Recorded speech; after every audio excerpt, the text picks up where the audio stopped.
예, 오늘 주기도문 세 번째 시간입니다. 나라가 임하시오며, 본문에서는 당신의 나라가 임하게 해 주시옵소서라고 하는 기도의 내용입니다. 이 하나님의 나라가 임하게 해달라라고 하는 건 하나님의 나라가 임하게 해달라고 하는 건데요.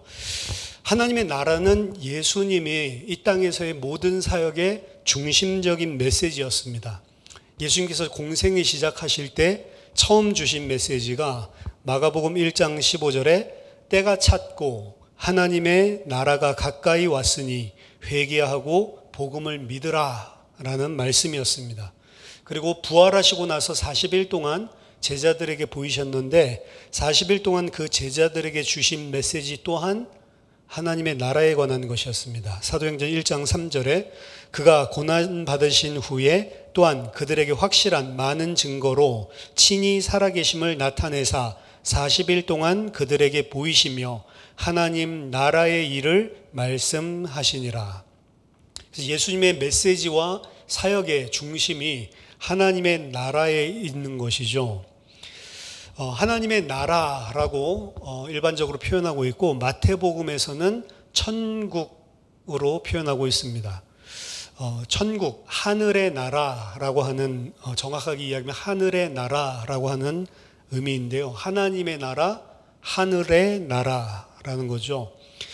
하늘의 나라라고 하는 표현은 마태복음에서 하나님의 나라 대신 천국이라고 우리나라 말에 번역되어져 있는 천국이 대신해서 사용되고 있는 건데요. 이 마태복음은 유대인에게 준 메시지이기 때문에 하나님, 엘로힘이라고 하는 호칭을 입 밖에 내는 것을 상당히 꺼려했던 유대인들을 위해서 하나님의 나라, 하나님 대신에 하늘이란 말을 사용한 겁니다. 그래서 여기서 이야기하는 하늘은 사실은 하나님이랑 똑같은 의미로 사용을 하는 것입니다.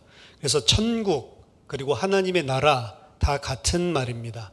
유대인들을 위해서 이제 우회해서 존대하기 위해서 그렇게 표현을 한 거죠. 유대인에게 있어서 천국과 하나님의 나라는 무엇을 의미하는가? 유대인에게는 자기 자신들이 지금 고통 가운데 있었고 로마의 압제 가운데 있었기 때문에 장차 하나님께서 약속하신 이스라엘 백성들을 회복시킬 그 시간표, 그 나라, 그것을 하나님의 나라로 생각했습니다. 즉 장차 앞으로 다가올 시대에 미래에 다윗 왕의 그 후손으로 메시아를 하나님께서 보내주셔서 다윗계의 왕위를 온전하게 회복하시고 그리고 하나님의 나라가 온전히 이 땅에 그 다윗계의 왕을 통해서 임하는 미래를 꿈꿨습니다. 그리고 그들이 그 꿈꾼 그 미래의 내용은 이스라엘 민족의 회복이었습니다. 그래서 민족적인 이스라엘이 회복되고 옛날에 다윗 왕 때 가지고 있었던 그런 독립국 그리고 다른 열방들을 사실은 열방들 위에선 그런 영광의 나라, 민족으로 회복시키는 것이 바로 하나님의 나라의 의미로 사용되었습니다. 그래서 이 사람들이 꿈꿨었던 그 하나님의 나라, 그 메시아 사상이랑 붙어 있는 거죠. 그것에 대한 것이 예수님 오셨을 때 1세기 이 유대인들에게 있어서 가장 고치되어 있는 그런 시기이기도 했습니다. 이 일들은 아직 일어나지 않은 일이었고 미래 그들이 생각할 때 하나님이 그 날이 이르면 그것을 반드시 이루어 주실 거다. 종말론적인 이런 세계관 속에서 그 이스라엘을 회복시킬 그 시간표를 꿈꾸고 있을 때 그 개념이 하나님의 나라라고 하는 개념입니다. 하지만 이 미래적인 개념과 그리고 이스라엘 민족적인 개념 이 두 가지 부분에 있어서 예수님과 신약성경에서 말하고 있는 하나님의 나라와는 분명한 차이점이 존재하고 있습니다. 사실 예수님께서 이야기하고 있는 이 하나님의 나라는 이스라엘 백성들이 똑같은 단어와 그리고 똑같은 구약의 언어를 통해서 이야기하고 있지만 그들이 꿈꿨었던 그런 인간적인 세상적인 나라와는 다른 개념이었습니다. 인간 세계에서 생각하는 하나님 나라라고 하는 개념과 완전히 다르다는 거죠. 나라라고 하는 개념 또한 이 땅에서 이야기하고 있는 나라와 사뭇 다릅니다. 이 땅에서는 이 나라가 성립되기 위해서는 세 가지 존재 요소가 구성하고 있는 요소가 있어야 된다라고 이야기합니다. 그게 국민과 영토와 주권이죠. 근데 하나님의 나라는 이 땅에서 그런 세상적인 개념에 있어서의 영토의 개념이 없습니다. 사실은 영토의 개념이 없다라기보다는 어떠한 영역에 얽매이지 않는 전 영역, 전 우주적인 범위, 하나님이 창조하신 모든 만물의 영역에까지 이르는 게 사실은 이 하나님의 나라의 개념이죠. 영토의 개념이죠. 그리고 하나님의 백성이 존재하고요. 그리고 그 백성들을 다스리는 하나님의 주권이 있습니다. 국민, 영토, 주권 이야기할 때 보통 국민에게 주권이 있다라고 이야기를 하는데 하나님의 나라에서의 주권은 백성들에게 있는 것이 아니고 하나님께 주권이 있는 것입니다. 이 가운데서 그래서 하나님의 주권과 그리고 그 통치를 받는 하나님의 백성이라는 개념이 강하고 영토라는 개념은 어디에 얽매이지 않는다라는 것에서 이 세상적인 나라의 개념과 다른데요. 하나님의 주권과 그리고 하나님의 백성들 이 두 가지 중에 가장 중요한 것은 하나님의 주권과 통치입니다. 그래서 인간 세상에서 국가의 전립 요소라고 이야기하면 아까 전에 이야기한 그 세 가지 국민과 영토와 주권 이야기를 하지만 하나님의 나라라고 했을 때에는 사실은 한 가지 개념으로 하나님의 주권과 하나님의 절대적인 통치라고 하는 개념이 가장 중요하게 강조하고 있는 내용입니다. 하나님께서 예수 그리스도께서 이 땅에 오셔서 공생의 사역을 하실 때에 가장 먼저 회개하라라고 이야기하면서 하나님의 나라가 가까웠다라고 이야기를 하는 것은 이 세상이 하나님의 주권과 통치가 이루어지지 않고 있는 세상임을 암시하고 있습니다. 하나님의 통치가 온전하게 이루어지고 있고 하나님의 주권이 온전하게 인정되고 있는 나라에 와서 회개하라, 그 나라가 가까웠다라고 이야기할 필요가 없는 거죠. 말하자면 이 세상은 지금 하나님의 통치를 거부하고 하나님에게 순종하지 않는 상태임을 보여주고 있는 것입니다. 그 일은 처음 창조했을 때 창세기 3장에서부터 일어난 거죠. 사단, 그리고 그 사단에게 동조했던 인간으로 말미암아 에덴 동산에서부터 하나님의 통치를 거부함으로 하나님의 나라를 침해했습니다. 예수님의 공생의 사역 때에도 마찬가지로 그래서 예수님이 세례를 받고 성령이 임하시고 올라오시고 난 이후에 사단이 시험을 통해서 예수님께서 이루려고 하는 그 하나님의 나라를 공격하는 것을 볼 수가 있습니다. 그 공격은 그 세 번의 시험으로 끝난 것이 아니고 예수님이 십자가에 달리신 그 순간까지 십자가에 달려 죽게 하신 것도 메시아를 죽여서 하나님의 나라를 방해하려는 것이었고 또한 그 십자가에서 뛰어내리라, 또다시 성전에서 뛰어내리라 라는 것과 마찬가지로 그 십자가에서 뛰어내리라, 그래서 하나님의 온전히 순종하지 못하도록 사실은 공격했죠. 예수님의 공생애 동안 계속해서 예수님을 공격했습니다. 왜? 하나님의 나라가 임하지 못하도록. 따라서 예수님의 사역 전체는 성육신 사건부터 십자가에서 죽으시고 부활하시고 승천하시고 성령을 주시는 것까지 이 모든 예수님의 사역 전체가 하나님의 나라가 이 땅에 이루어지게 하시는 것이 핵심적인 내용입니다. 예수님께서 말씀하신 하나님의 나라는 그럼 무엇인가?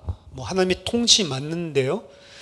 하나님의 나라가 가까이 왔다라고 이야기를 하죠. 아까 전에 유대인들이 이 하나님의 나라가 임하는 것을 미래적인 일로, 종말론적인 사건으로 예견을 하고 있었다라고 이야기했는데 예수님 또한 이 일이 예수님께서 이 땅에 오셔서 공생애를 시작하시면서도 아직 임하지는 않은 거죠. 가까이 왔다라고 하는 표현을 쓰고 있으니까 문자적으로는 역시 미래적인 의미를 가지고 있습니다. 유대인들과 마찬가지로, 하지만 임박성을 강조하고 있죠. 하나님의 나라가 가까이 왔다. 곧 임할 것이다. 라는 이야기죠.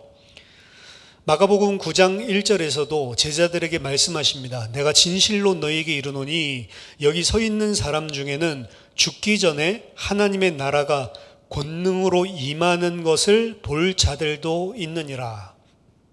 임박성을 이야기하면서 아직 이루어지지 않은 미래적인 사건으로 이야기하고 있는 거죠. 마가복음 14장 25절에서도 진실로 너희에게 이르노니 내가 포도나무에서 난 것을 하나님 나라에서 새 것으로 마시는 날까지 다시 마시지 아니하리라. 하나님의 나라가 아직 온전하게 임하지 않았고 곧 임할 것이다 라는 것들을 보여줍니다. 또한 예수님은 하나님의 나라가 곧 임할 것이다 라고 하는 임박성뿐만 아니고 그것을 너희들은 그렇기 때문에 대비하고 준비해야 된다라는 여러 가지 말씀을 제자들에게 가르치셨습니다. 10처녀의 비유를 통해서 기름을 준비하고 있었던 5처녀, 기름을 준비하지 못했던 5처녀 이야기를 통해서 준비하고 있어라, 깨어 있으라 라고 이야기를 하죠. 달란트 비유를 통해서도 한 달란트만을 주인이 돌아올 때까지 한 달란트를 그대로 묻어뒀었던 이런 자들을 경계하면서 예수님께서 마지막 때 주님이 오셔서 계수할 때 그때를 준비하고 대비해라 라고 이야기를 합니다. 그리고 예복을 입지 않고 잔치집에 온 자를 내쫓는 이러한 가르침들을 통해서 하나님의 나라가 임박했는데 너희들은 깨어있고 그리고 너희들은 그것을 준비하고 있어야 된다. 언제 임하더라도 너희들이 그것을 맞을 준비된 상태로 있어야 된다라는 것을 이야기하셨습니다. 마가복음 13장 32절에서 37절에서도 그 시기는 아버지께 달려있기 때문에 아들도 알지 못하고 아버지 외에는 천사도 그 누구도 알지 못한다. 시기에 대해서 이야기를 하고 그것을 집 주인이 홀연히 돌아오는 것으로 표현을 하고 있습니다. 따라서 그 집주인이 돌아올 때에 제자들에게 너희는 그 주인이 자는 것을 보지 못하게 하라. 깨어있으라 라고 경계하시는 말씀을 하십니다. 그래서 하나님의 나라가 임한다는 것은 예수님이 공생애 동안 제자들에게 가르치신 내용 보면 임박했지만 아직은 임하지 않은 것, 그리고 그 하나님의 나라의 도래는 주님의 임하심, 다시 돌아오심, 재림과 관련되어 있는 것, 인자의 재림과 동일시시키고 미래에 일어나는 것임을 이야기하고 있습니다. 미래에 일어난다는 면에서는 유대인들과 가진 생각이 같은 거죠. 하지만 예수님께서 가르치신 하나님의 나라는 단순하게 미래에 임할 것이 아니었습니다. 현재성에 대한 부분도 강조를 하고 있습니다. 예수님께서 이 땅의 사역의 공생의 사역을 통해 하나님 나라가 임하는, 아까 전에 창세기 3장에서부터 사단과 동조한 인간으로 말미암아 하나님의 나라가 침해당했다라고 이야기를 했는데, 예수님의 공생의 사역을 보면 이 사탄 그리고 귀신을 쫓아내는 이러한 사역들을 통해서 하나님의 나라가 이미 임하였음을 선포하시는 것도 보여주고 있습니다. 마태복음 12장 28절, 그러나 내가 하나님의 성령을 힘입어 귀신을 쫓아내는 것이면 하나님의 나라가 이미 너희에게 임하였느니라. 그래서 임박성, 미래의 것으로 이야기도 하고 있기는 하지만 동시에 예수님이 오심으로 말미암아 그 하나님의 나라가 이미 너희 가운데 임하였다라고 하는, 제가 설명했었던 적이 있죠. 아우토 바실레이아. 바실레이아는 왕국, 나라, 왕국이 더 정확한 표현입니다. 혹은 로마로 치면은 제국, 그런 표현도 바실레이아라고 하는데, 아우토 바실레이아, 그분이 바로 하나님의 나라다. 예수님 자체가 이 땅에 성육신 하신 것이 이 땅에 이미 하나님이 임했다. 하나님의 나라가 도래했다라는 거죠. 그래서 그 예수님이 하시는 사역들 가운데 가장 그것을 극명하게 보여주는 사건이 귀신을 쫓아내는 것이었습니다. 단순한 치유 사건이 아니고요, 하나님의 나라가 임했고 하나님의 나라를 대적하고 침해했던 그 세력들을 쫓아내시고 굴복시키는 장면을 보여주고 있는 것입니다.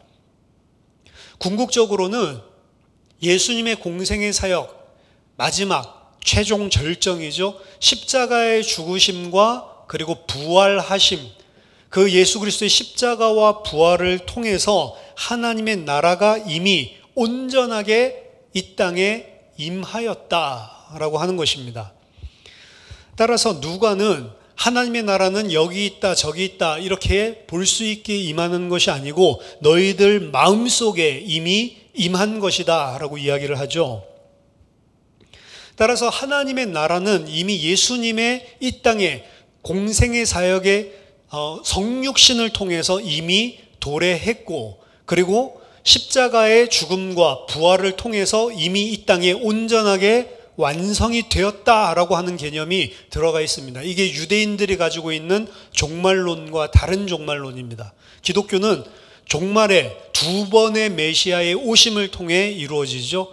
유대인들이 바라본 것은 단 한 번의 메시아의 오심, 역사의 마지막 날에 일어날 줄 알았는데 역사의 중간에 메시아가 오셔서 하나님의 나라가 이미 도래했고, 그리고 그 하나님의 나라는, 도래한 하나님의 나라는 이 땅에서 기간을 가지고 성장하고 발전할 것을 이야기하고 있습니다. 이게 유대인들과 전혀 다른 개념이죠.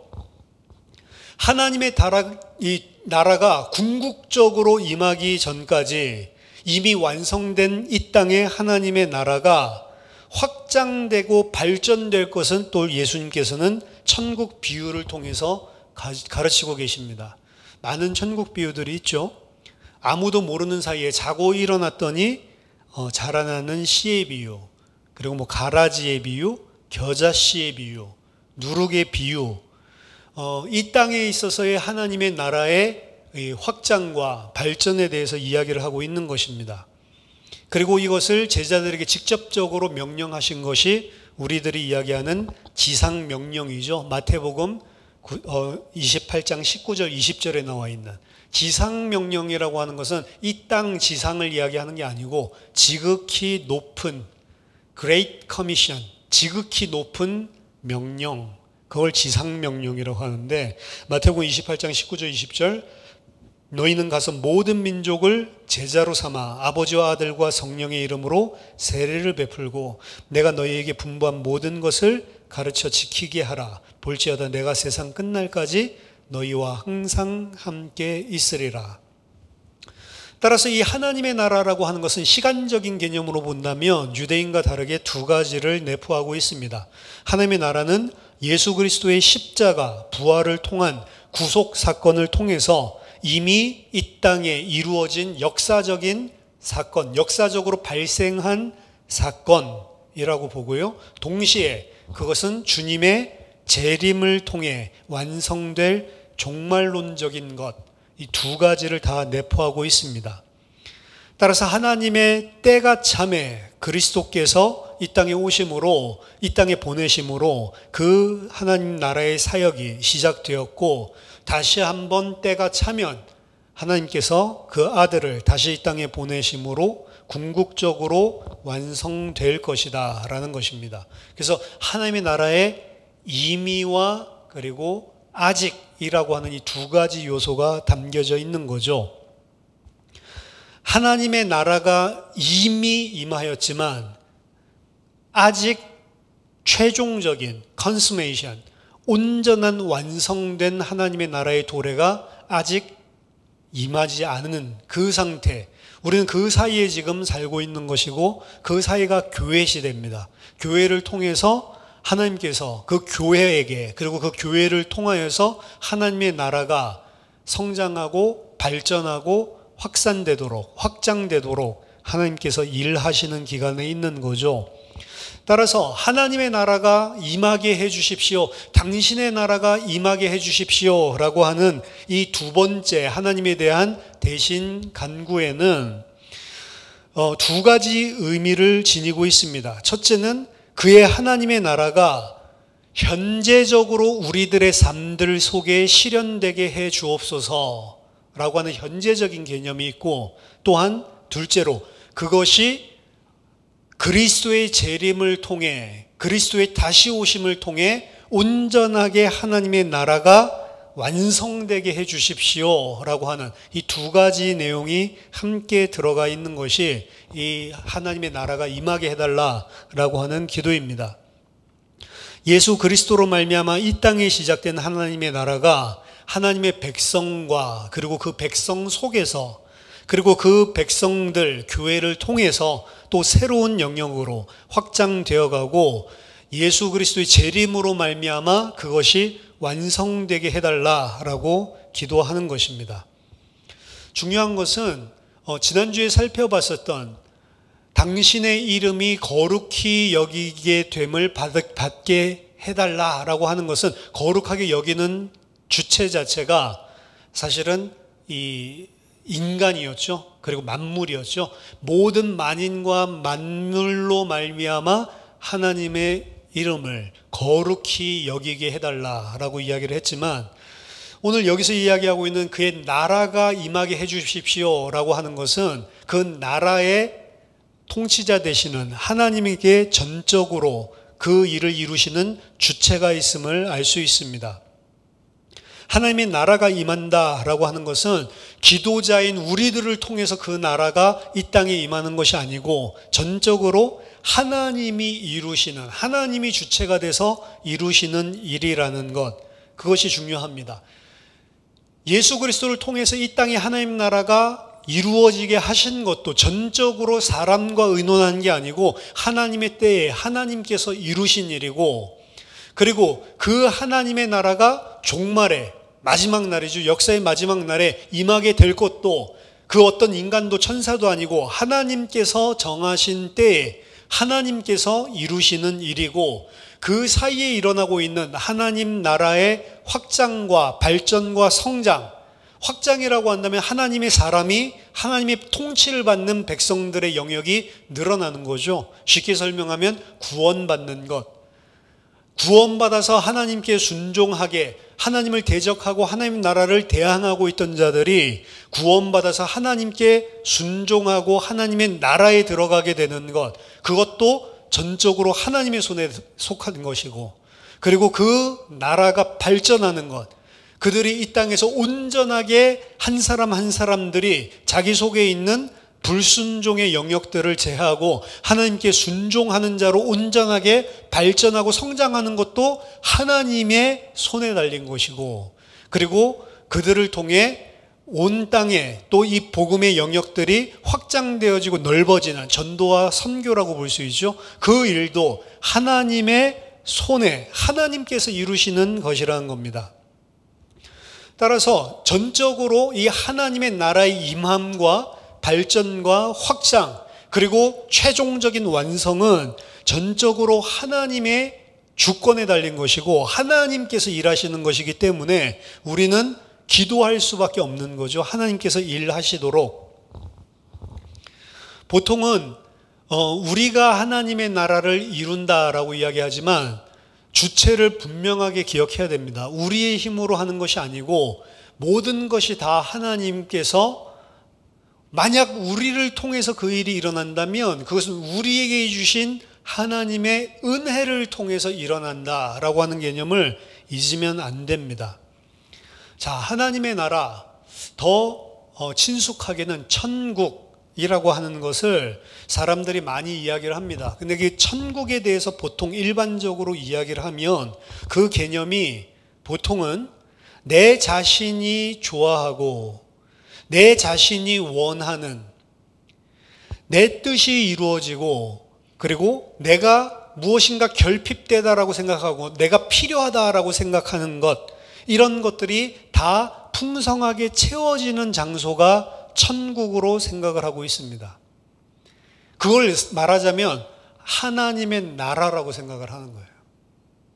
천국에 대한 개념을 할 때 미래적인 것들만 생각하죠. 또한 유대인들처럼.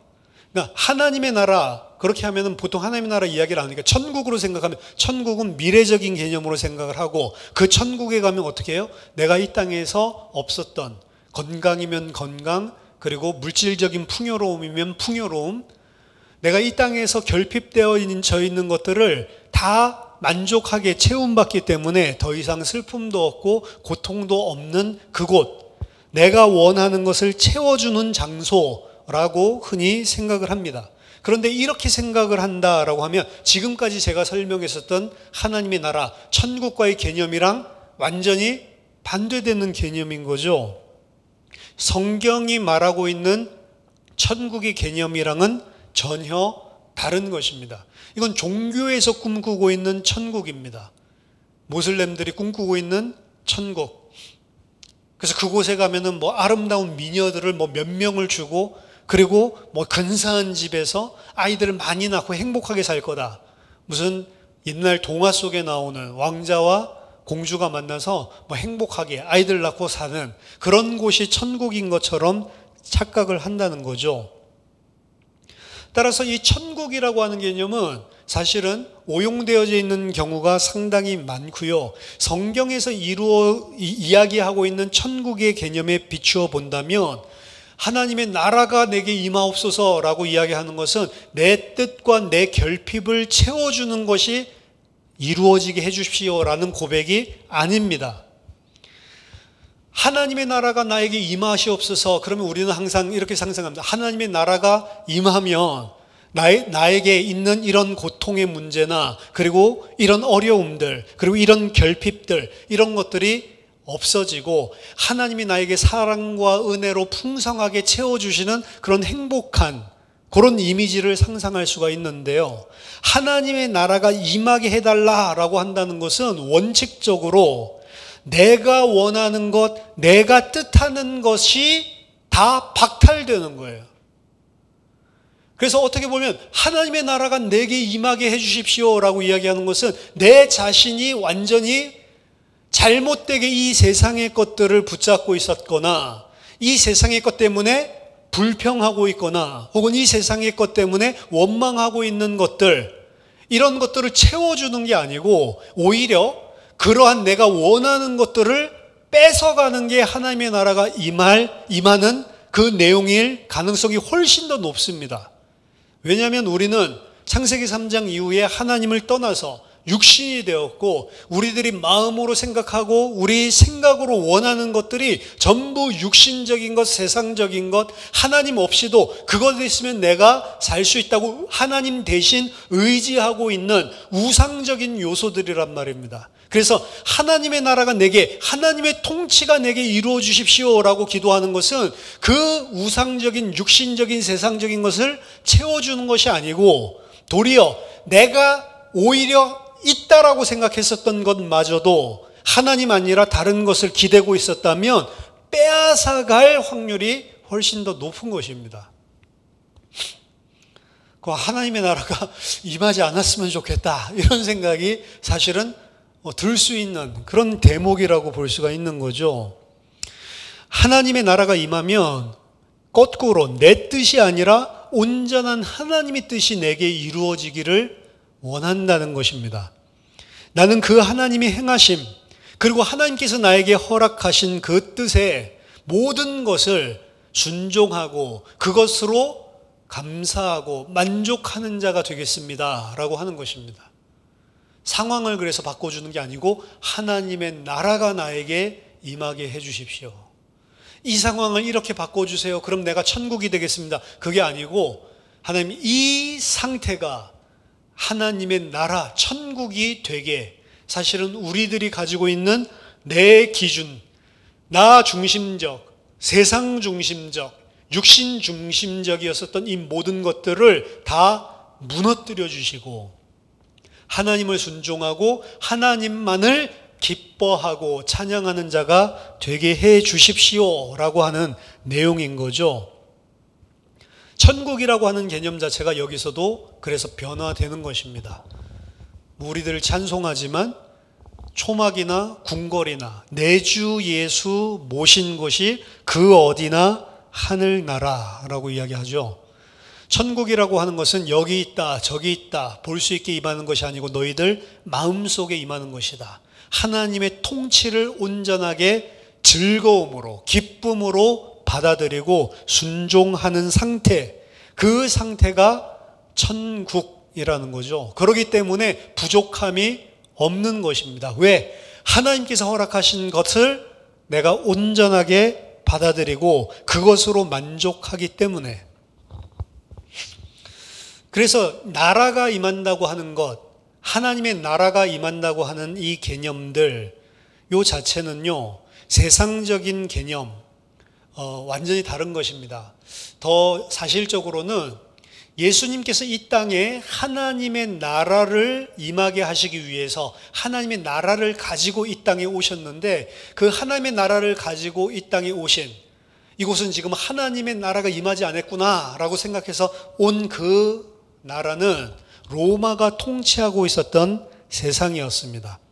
아까 전에 그 나라, 바실레이아라고 하는 것이 킹덤, 왕국 혹은 제국이라는 뜻을 품고 있는 거거든요. 예수님께서 하나님의 나라가 이 땅에 필요하기 때문에 이 땅에 자신의 성육신을 통해 가지고 오신 하나님의 나라가 임한 곳은 세상으로 생각해 보면 로마 왕국, 로마 나라가 통치하고 있었던 제국 시대였습니다. 로마 제국은 인류상에 몇몇의 큰 제국들이 있었죠. 몽골 제국도 있었고 페르시아 제국도 있었고 많은 제국들이 존재를 했지만 양적으로는 꼭 그렇지 않지만 질적으로 본다면 로마 제국만큼 인류 역사상 강대하고 그리고 풍요로운 제국은 없었다라고 이야기합니다. 인류 역사상 다른 견줄 수 있는 예가 없을 정도로 부강했던 제국이 로마 제국이었습니다. 그리고 그 로마 제국은 여러분들 잘 아시겠지만 팍스 로마나라고 해서 로마의 평화를 이 땅에 가지고 왔다라고 이야기를 하죠. 모든 길은 다 로마로 통한다라고 하는 속담이 있을 만큼 팍스 로마나라고 하는 것은, 그리고 모든 길이 다 로마로 통한다라고 하는 것은 그냥 평화로운 시대가 됐구나, 이제 길들이 닦였으니까 이제는 그 왕래가 빈번하고 그 어디든지 다 연결될 수 있는 그런 로마 중심의 나라가 됐구나, 그냥 표면적으로 그 이야기를 의미하는 것이 아닙니다. 이거는 로마의 군사적인 힘, 로마의 무력을 상징하고 있는 이야기였습니다. 팍스 로마나는 평화를 가져온 수단 자체가 로마의 군사력과 무력이었고, 그들을 압제하고 짓누름으로 로마 중심의 세계 질서를 온전하게 만든, 그걸 보고 팍스 로마나라고 합니다. 그래서 평화긴 평화인데 로마가 너무 강력한 힘을 가지고 있으니까 주변국들이 꿈쩍하지 못하는, 옴짝달싹하지 못하는 그 상태를 피스라고 부른 거죠. 근데 그 평화라고 하는 것은 사실은 로마의 입장에서는 전부 다 쥐어잡고 휘둘릴 수 있는 평화를 이야기하지만, 상대방의 다른 민족들이나 국가의 입장에서 본다면 우리가 잘못하면 로마한테 죽을 수 있으니까 알아서 조공 바치고 알아서 필요한 것들 다 바치고 알아서 기는, 어떻게 보면 위협 때문에 벌벌 떨고 있는 두려움의 공포 통치라고 볼 수가 있습니다. 모든 길은 다 로마로 통한다라고 하는 것도, 너희들이 조공을 안 바쳐? 그러면 언제든지 우리 로마의 병사들이 마군들을 이끌고 병거들을 이끌고 너희들이 있는 그 나라로, 너희들이 있는 그 지역으로 언제든지 신속하게 갈 수 있다는 위협의 상징이었습니다.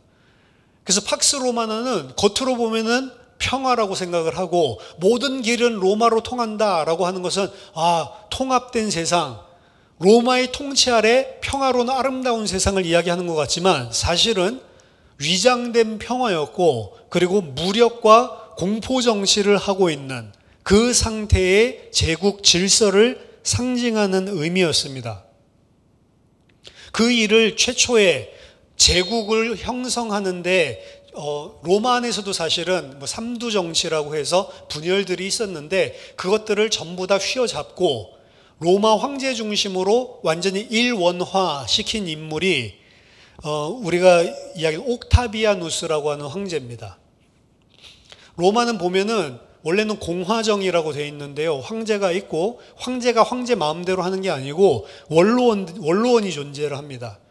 그 원로원의 이 장로들을 통해서 그들이 정치들을 사실은 결정하고, 어떻게 보면은 황제는 그들의 뭐 최고 수장이기는 하지만 이들이 반대하면 황제 마음대로 할 수 없는 구조가 공화정이었거든요. 우리나라도 리퍼블릭 아닙니까? 대한민국도 공화국 아닙니까? 그러니까 자기 마음대로 할 수 있는 게 아니라고요. 대통령처럼. 그런데 이 옥타비아누스 때 사실은 겉으로는 공화정을 유지했지만 삼두 정치를 무너뜨리고 자기 중심으로 황제 중심으로 전권을 가질 수 있는 황제권이 확립되었고 독재 정치를 사실은 하게 된 거죠. 그래서 그 옥타비아누스를 아우구스투스라고 우리 성경에 나오는 아구스도라고 이야기를 하죠. 아우구스투스라는 이름으로 자기 자신의 칭호를 명하게 됩니다. 아우구스투스라는 이름은 존엄자라고는 뜻을 가지고 있는 건데요. 그때부터 이 로마의 황제를 옥타비아누스 때부터 아우구스투스 존엄자라고 부르고 그리고 그를 하나님의 아들, 이거는 시저 때부터 그랬는데 하나님의 아들 줄리우스 시저도 하나님의 아들이라고 불렸죠. 존엄자이며 하나님의 아들이며 그리고 팍스 로마나 평화의 왕이며 그리고 모든 자들이 그를 The Lord, 주님이라고 불렀단 말이에요. 근데 진정한 존엄자, 진짜 하나님의 아들, 진짜 평화의 왕, 진짜 주님은 누굽니까? 예수 그리스도잖아요. 근데 이 명칭을 누가 다 쓰고 있었냐? 로마 황제가 쓰고 있었다고요. 이 세상의 황제, 로마 황제가 쓰고 있었던 것들을 그가 아니고 진짜 하나님의 아들, 진짜 존엄자, 진짜 평화를 가져올 평화의 왕, 진짜 주님이 누구냐? 예수 그리스도다라고 성경은 증언하고 있는 것입니다. 근데 그 예수 그리스도가 가지고 왔었던 그 평화는 이러한 힘과 세상적인 권력, 세상의 부요함으로 억누르는 그러한 방식으로 가져온 평화, 그러한 방식으로 가져온 하나님의 나라가 아니었던 거죠. 정반대의 것입니다. 아우구스투스가 가지고 온 그 나라는 어떤 나라였습니까? 겉으로는 평화라고 하지만 사실은 위장된 것이었고 사실은 세상에 힘 있는 자들을 위한 것, 국가로 치자면 로마만 위한 것, 그들에게 있어서는 평화고 그들에게 있어서는 부요함이었지만 다른 나라에게 있어서는 착취였고 그리고 빼앗기는 것이었죠. 더더군다나 육신적인 것이었습니다. 어떻게 보면 죄인들이 원하고 있는 나라는 사실은 이 로마 나라, 로마 아우구스투스가 이뤄낸 그 나라를 더 선호한단 말이에요. 힘과 부요함과 그리고 다른 사람들을 전부 다 내 발밑에 깔아버리고 그리고 다른 사람들이 나에게 꼼짝달싹 못하고 내가 생각하고 내가 원하는 것, 내 뜻이 기준이 되는 그 나라, 그게 말하자면 로마 제국인 거죠.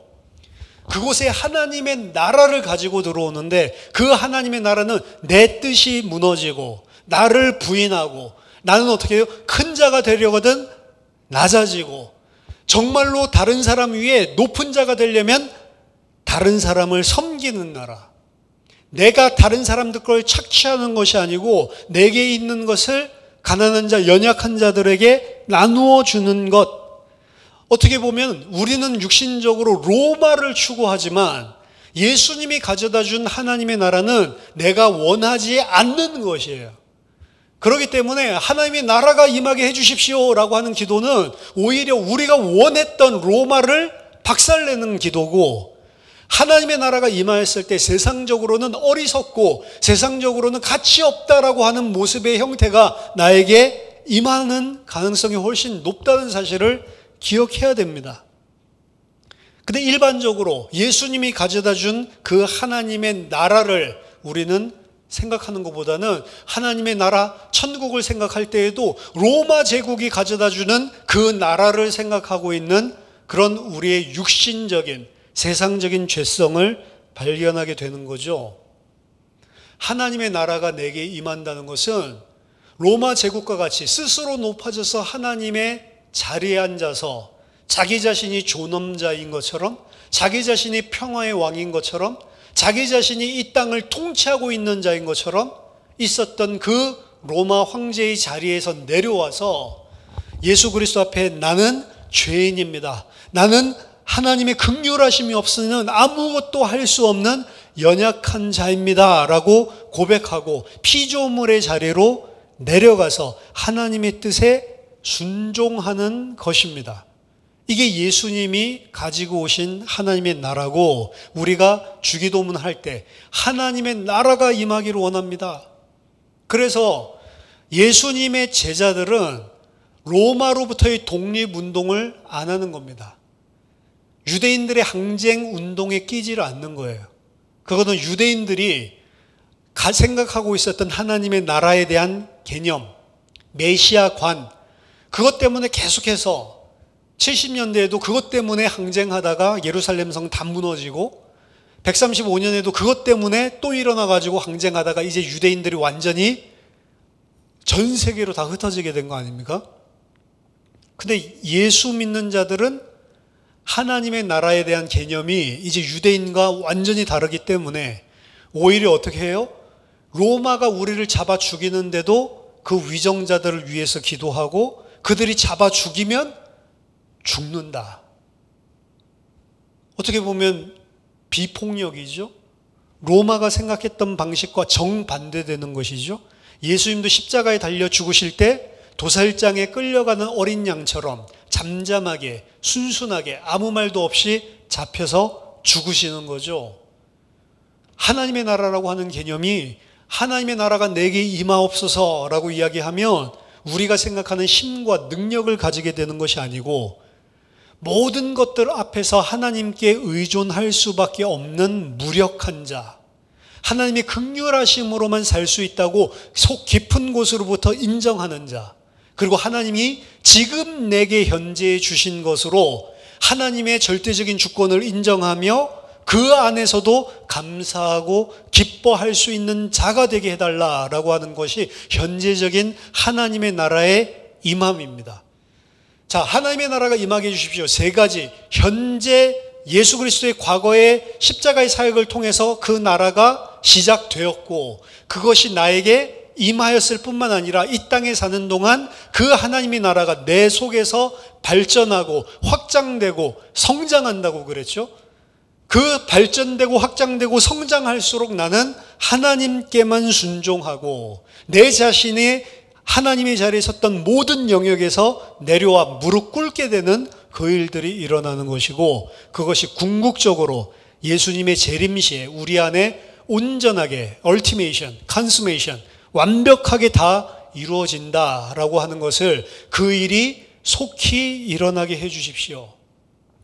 지금 내가 하나님의 나라에 거하게 해 주시고 하나님의 나라와 통치가 속히 하나님 임하게 해 주옵소서라고 하는 기도가 이 주기도문 나라가 임하시오며의 의미입니다.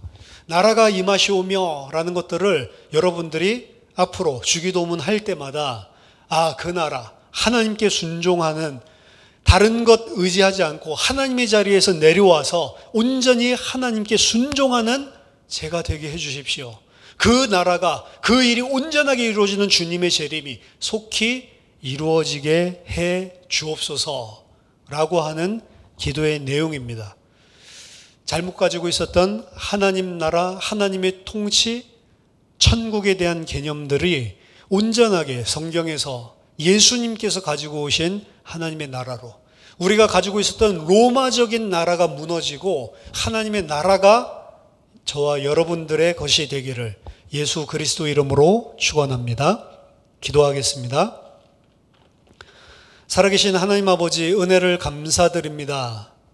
죽을 수밖에 없는 저희를, 하나님의 나라를 대적하여 하나님의 자리에 앉았던 저희들을 사랑하셔서 예수 그리스도를 이 땅에 보내시고 이 땅에 하나님의 나라가 임하게 하시며, 그 하나님의 나라가 내게도 부딪혀서 하나님의 백성 되게 하심을 감사드립니다. 여전히 나에게 있는 로마 제국을 꿈꾸고 로마의 제국에 서서 하나님의 나라를 대적하는 나의 모든 죄와 나의 모든 잘못된 육신의 것, 세상의 것들이 다 하나님 앞에 온전히 내려놓고 그리스도 앞에 그분만을 주인으로, 주님으로 섬기는 종으로, 피조물로 내려오게 하여 주시고, 하나님의 나라가 내 안에 온전하게 발전하고 성장하고 확장되어져서 하나님께 온전히 순종하며 감사하며 찬양하는 종이 될 수 있도록 주님 성령으로 함께하여 주시옵소서. 또한 이 일이 온전히 완성될 수 있도록 주여 속히 오셔서 우리 안에 하나님의 나라가 온전하게 이루어지게 하여 주시옵소서. 예수 그리스도 이름으로 기도하옵나이다. 아멘.